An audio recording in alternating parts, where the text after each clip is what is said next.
I got to say, you're our only current New Deal leader from West Virginia. And it's not because we don't love your state, but it's becoming increasingly harder to find Democrats in West Virginia. Can you talk us through a little bit about the progression politically of your state and where things are and where things might be going?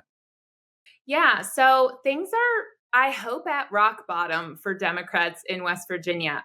Lots of people think about West Virginia and they either think of Joe Manchin or they think we're like a really, really red state. And the reality is we've only been a red state since 2014. So we're 10 years into this.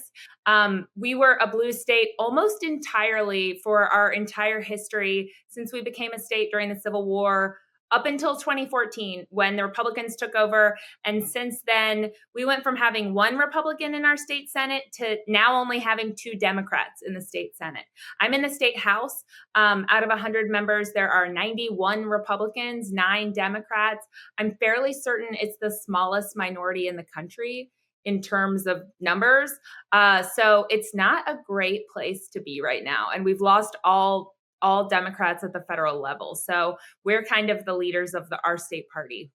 Can you talk a little bit about how we got here and what lessons could be learned for other states that are transitioning one way or another that they may want to listen to, the national party should listen to from your state? Honestly, national Democrats, we're very different, I would say, than national Democrats. And Democrats kind of rested on their laurels here in West Virginia for a very long time. We didn't build a bench. We didn't write down strategy.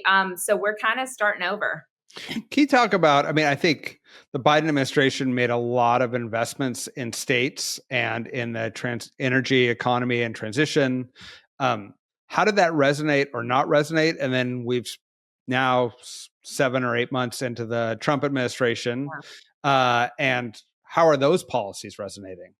It's a mixed bag. So folks loved they hated Biden in West Virginia, but they loved all the jobs announcements. We had a lot. We had a big battery factory come in, several battery factories come in. It's wild. We had like an all Republican administration. Our former governor owned coal companies himself. He's now our U.S. Senator, Jim Justice. So like very, very big coal money.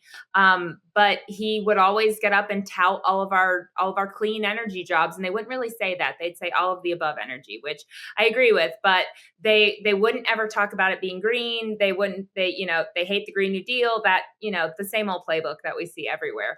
But with Trump coming in, we're still losing jobs by the thousands. Coal mining is still going down. I think we've had like 1,500 coal layoffs this year. There's like 8,000 coal miners left in the state of West Virginia. It's really unfortunate. So these policies are hitting us hard. I mean, with all the clawbacks that Trump's done, I think we lost over $100 million in solar for folks, and our utility bills are through the roof. So they're hitting hard.